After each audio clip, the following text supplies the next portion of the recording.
players are fully settling to what has been an incredible battle. My first question will be for you, and sorry, as a reminder to the press, you can ask your questions, line up at the microphone and ask your questions. Please restrict your questions to just one, and we'll see whether or not we can get you to go around a second time if we have time. My question is for the challenger. It was a terrific fight in terms of the kind of precision we see at the highest level. What is your feeling, overall impression of the game itself as you came in and what actually transpired? Yeah, I think it was just a very, very precise game from both sides. Maybe I had some edge after bishop a5, and maybe this queen b5 was a bit too fast. Yeah. I mean, the next few moves.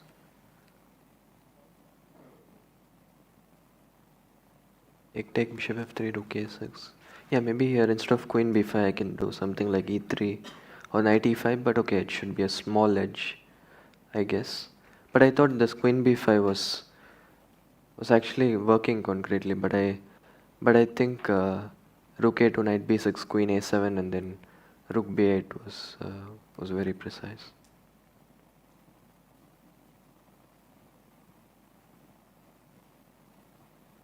And then after that? Yeah, I mean after that, okay, I guess I didn't play precisely, but okay, I mean it should just be a draw. Question to you, same question to you, your overall impressions of the game? I thought I was under pressure out of the opening. I know this line was played by Giri, and yeah, he always has some ideas in the opening. But I just forgot it, which was the line I checked. I think I played normal and c5, I think it must be played, otherwise he has c5 and structured very dangerous for black. But after that, I think white is slightly better. And here he can also take with the pawn. I can take here. Yes, and just slightly better for white. This came as a surprise. I have many moves, rook b8, queen b6. Rook b8, I don't like queen a1. My queen doesn't have a good square. Or maybe my attacking play can compensation for that. Also, if I close queen b6, I'm worried about knight b3 and bishop a5 in the air. Yeah, this line I calculate, but I don't know if it work or not. I take the bishop, and if a4 here, I have queen b4. Queen b6.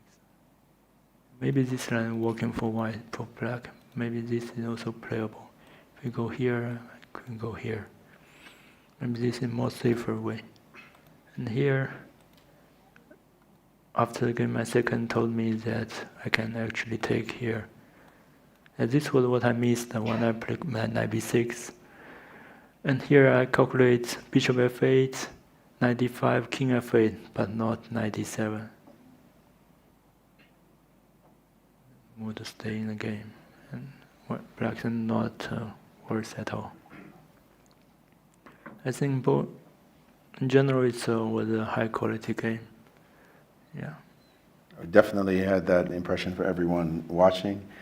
9 rounds. I mean, 9 games have passed now. There's only 5 left. What's your assessment of the games going forward? Tied match. Maybe even a lot of people didn't expect it, especially after the beginning of the first 3 games, fireworks. It seems like you two have kind of measured each other and are fighting like heavyweight fighters at the moment, punch for punch. And that means we are at the same strengths. There are no one who will clear better at this match, so it's going to be tough to win. Same to you. 9 games in, your first World Championship, and toe-to-toe with the world champion. Still, though, 5 tense games left. Yeah, so far it's been a very interesting match. a few missed chances for me, a few missed chances for him. So overall, it's been we've both shown fighting spirit and some entertaining chess, and 5 more exciting games to go. All right, I'll open the floor to the press. First question, please.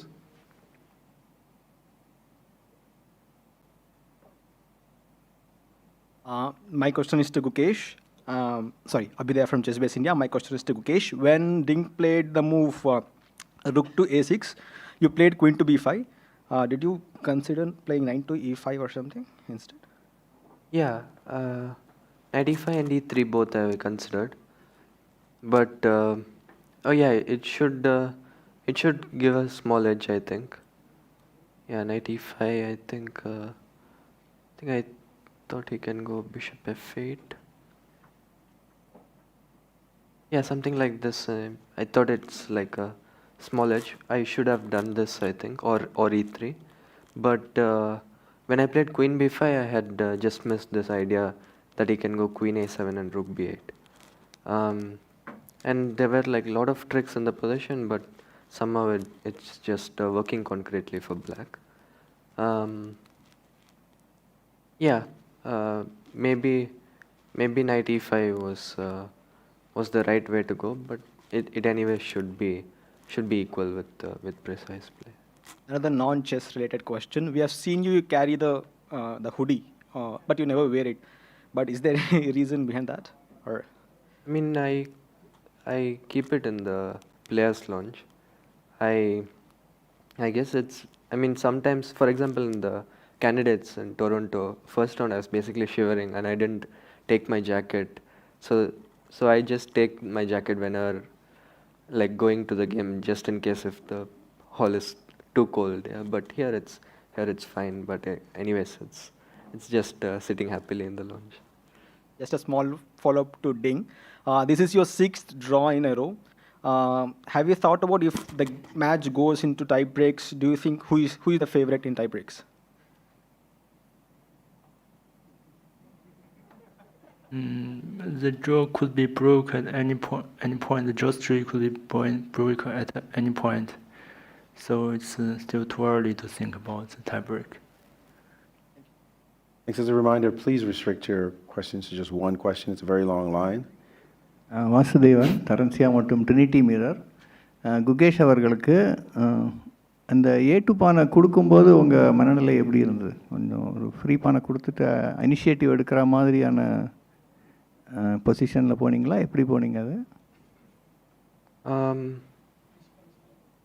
நான் A2 pawn அடித்தா B6 C5 ரெண்டுமே போகுதுன்னு நினச்சேன். But okay, I mean B6 C5 ரெண்டுமே அடித்தா I'm just a pawn up with a very very pleasant advantage. So அதனால தான் நான் அங்கே போனேன். But it was based on like நான் குயின் ஏஸ் ஆன் ருக் பேட் மிஸ் பண்ணதுனால தான் அங்கே போனேன். இல்லைன்னா நான் குயின் ஏஸ் ஆன் ருக் பேட் பார்த்துருந்தேன்னா நான் E3 இல்லை நைட் E5 ஆடி அந்த பொசிஷனை மெயின்டைன் பண்ணியிருப்பேன்.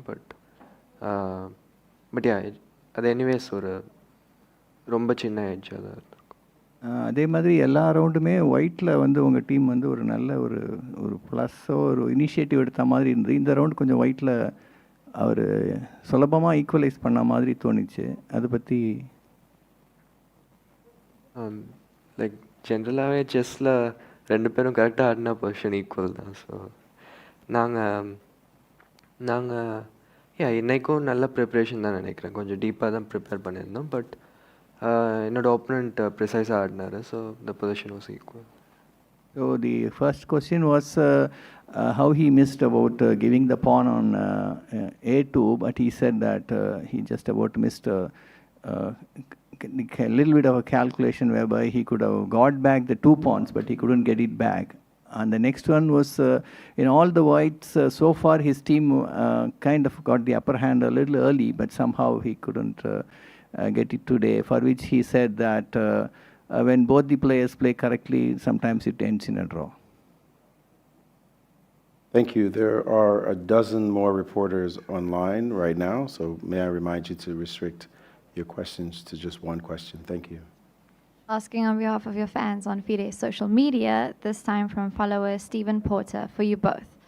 Is there any difference psychologically going into the last 5 games after already having played 9 hard-fought ones?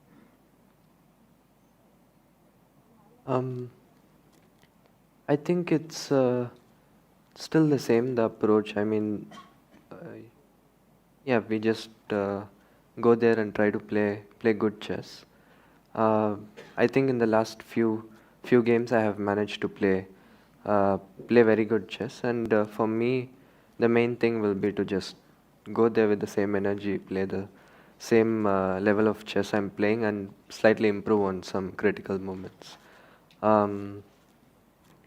But yeah, as it gets closer and closer, it's it's only more exciting. In general, the strategy is the same as the first game because it's not in the must-win game like last round. So it's the same, but the ideas are getting less and less because we have tried a lot. Yeah, that's maybe the main difference. My name is Atreo. I work for a website called Rev Sports. My question is for Gukesh. Gukesh, in the last 5 rounds, your opponent will have white pieces in 3. Does it, make things a little disconcerting, or does it, make you, preparations any different?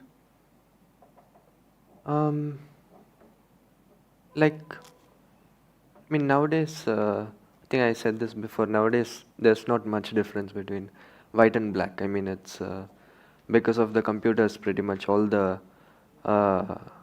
lines that were considered dubious now is able to, with black, computers make them work. So now it's just equal game with both colors.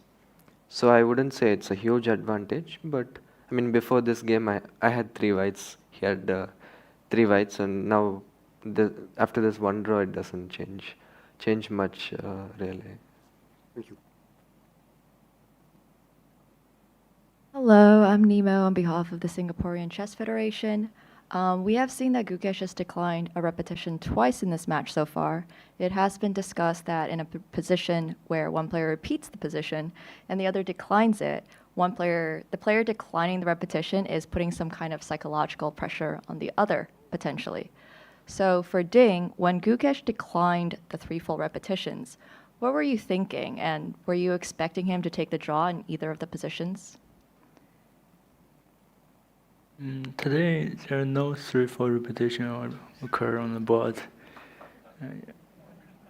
So for yesterday, yes, I was quite not so surprised because I also saw he can decline by check and go back, and I just play the moves, which seems very good to me, and I just did not evaluate. I just play. Fair enough, thank you. And same question for Gukesh. What are your thoughts about declining repetition, and do you think the statement is true at the highest level? You're trying to potentially put some pressure on Ding. No, yesterday it was basically that I didn't realize my position was worse, like I said. But yeah, it's more to just keep the game going. Yesterday, and also the game, and this major piece ending where I declined the draw, it was mostly because I didn't think I was in serious danger. And yeah, I just thought I'll play a few more moves to see how the game goes. At this level, I don't think people get affected by avoiding 3 full repetitions. We are both very experienced, and I think that stuff doesn't really affect anyone. Fair enough. Thank you both very much. Harish from Malayalam Manorama. My question is for Gukesh. There has been quite some discussion going on the sidelines about your pawn moves, especially some G4 moves in the initial games, and in the last couple of games about some B4 moves as well. Some attributed to some Gajewski's effect. So you also played a move B4 today on the 13th move. Was that part of your preparation today?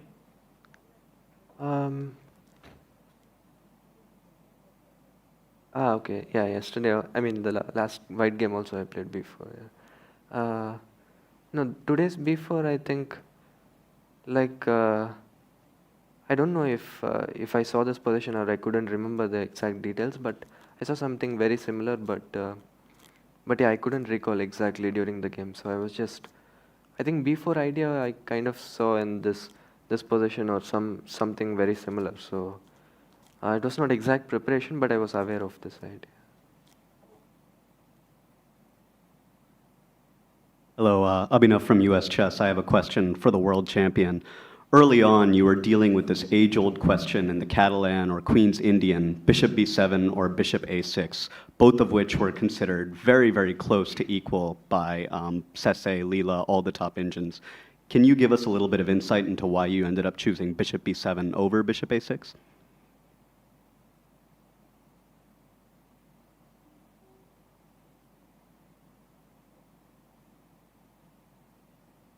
E6,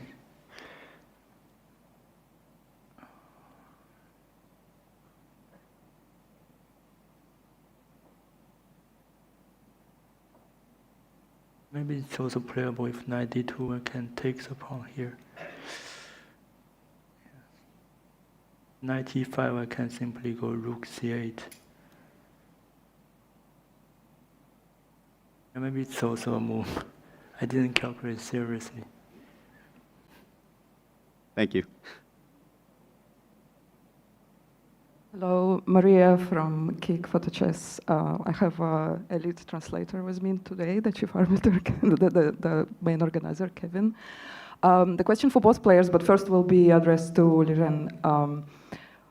We are all having a lot of fun watching the games and watching your interaction with your teams, but we would like to know a little bit more into your routine, especially going into rest day. How does your team keep your spirit up, keep your mood up? Can you tell us a little bit how you interact with your team? What do you do together outside of chess preparation? Translate, please.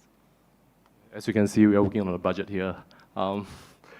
丽人他的问题就是说，你有2个教练在这嘛，然后你的准备的时候呢，他们怎么样逗你开心啊？然后你的活动，在哪一个方面最有趣？然后就是让你的心情比较好一点。谢谢。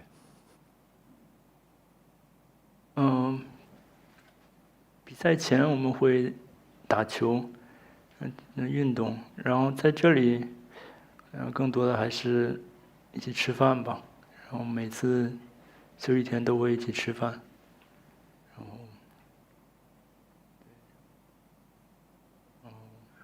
大概就这样。Ding says that basically lots of sports, lots of games, and having meals together. Thank you. And the same question to Gukesh, if you can tell us a little more.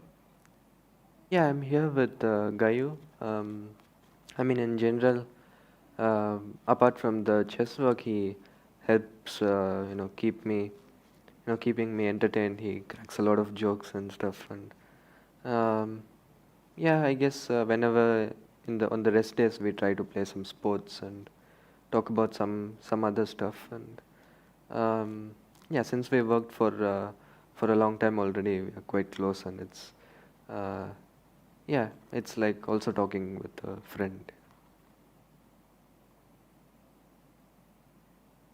Hello, Matthew Griffin, the Saturday paper, Australia. During this match, you've got several high-level former World Championship players making comment and analysing the games online. I was just wondering if you ever tempted to look at any of those, that analysis, and if not, how difficult it is to stay isolated from the distraction of social media during the match. Is that for both players? Oh, yes, sorry, for both players. Sure.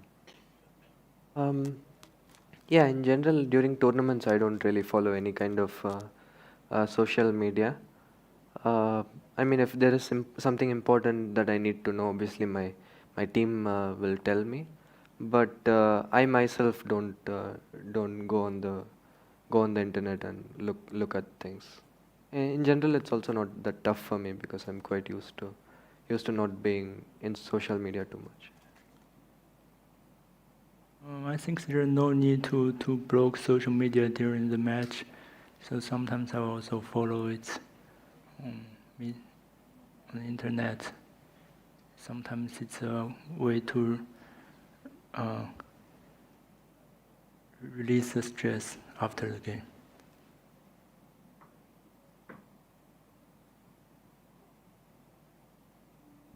I'm Ajit Kumar from the... Closest to the mic, Yeah. please. Hi, I'm Ajit Kumar from the Hindu newspaper. My question is to Gukesh. Gukesh, you might have noticed that in the new FIDE rating list, Arjun Erigesi has crossed, your teammate at the Olympiad has crossed 2800. How important do you think that's for Indian chess? All of you are breaking into the top 10 together. Yeah. Yeah, first of all, congrats to Arjun. I mean, I guess he crossed live before and then he crossed the official rating. But yeah, I mean, it's fully deserved, and he's the second Indian after Vishy sir to cross 2800. So it's a very important achievement, and it just motivates the others to work even harder, and yeah, we all compete against each other. We all have good relations with each other. So yeah, it's I'm also happy for him, but also it's a nice motivating factor.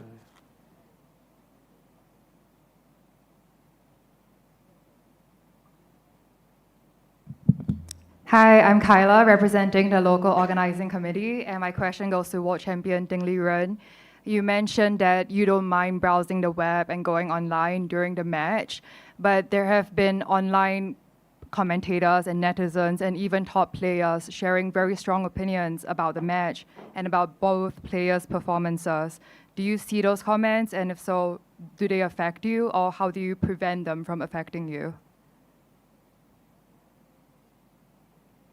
Yeah, I saw that I'm always underestimated my position, and my opponent always overestimated it. I also saw someone said I always made draw even if I'm better. But this doesn't affect me, I think. Okay. These are just telling them truth. Okay, thank you very much.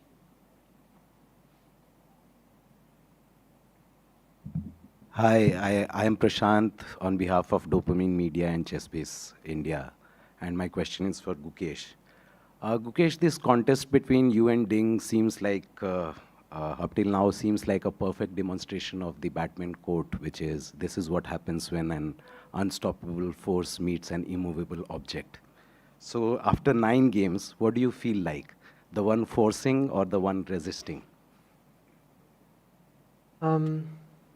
I guess in few games it was the one I was the one fighting for a draw. Some games, especially in the last few games, I was the one pushing really hard. I mean, the last 2 games I had like winning chances. So I guess it's been a bit up and down, but overall especially in the last few games, I think I'm playing pretty well, and yeah, just hope to continuing playing good games, and hopefully at some point, I mean, when I do the right things, I believe that the results will come. So yeah, just continue. I'll just try to continue doing the right things. Thank you. I'm Mike Klein with chess.com, and I have a question for Grandmaster Gukesh. This is a question that comes up nearly every year, but hasn't been asked this year. And it being your first World Championship, I'll address it to you. There's talk sometimes of having the rapid tiebreak take place before round 1. And this gives the public two benefits. Number 1, they get to see rapid. And number 2, they get to know, in case of a tie, who wins. Basically, you play the tiebreak first. Would you be in favor of such a schedule change? And could you see how this would create more excitement for fans? It's a very interesting idea. I never heard about this before, but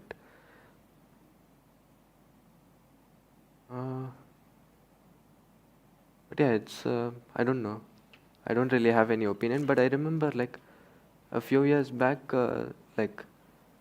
before, I think before they had tie breaks, they had like the challenger has to score +1, yeah, Right. to win the title. So I guess the tie break would be kind of similar because whoever wins tie break can just like make all draws. So it's I mean try to make all draws. So I think nowadays it makes sense to have it after classical because like I mean if a player has to score +1, it really puts a lot of pressure on him. So yeah, I think it doesn't make too much sense.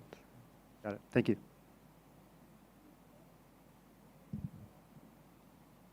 Michael Rahal from FIDE Media. My question is for Ding Liren.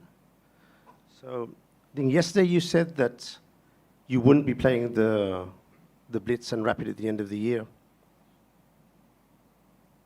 Most of the top players are playing. There's quite a few very strong Chinese grandmasters playing. Gukesh is playing. You're a very good Blitz and Rapid player. The last time you played it was 2017 in Saudi Arabia.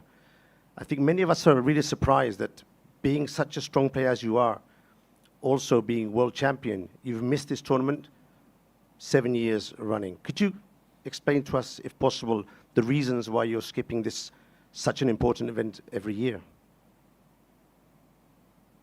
Yeah, before I think I didn't take this as seriously as the Classical World Championship. And this year the reason is that I'm taking a lesson from last year because last year I played in Romania immediately after World Championship match and in a very tired situation. So this year I want to have some rest after this tense match. Are you planning to play in the future, in future years? Is it a tournament you'd like to participate in?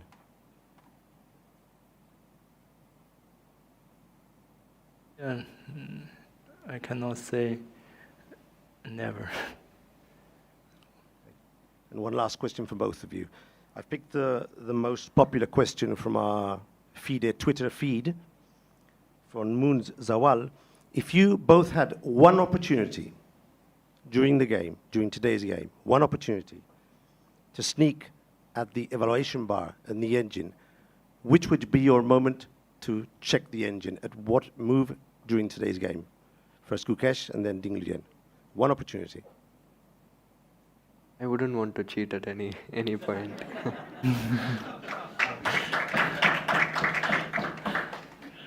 The champion? Well, for today I didn't have any chance, so maybe I will use it for the future. And with that, we will end tonight's press conference. We have a rest day tomorrow, and we will come back on Saturday for game number 10. Everyone, have a great night.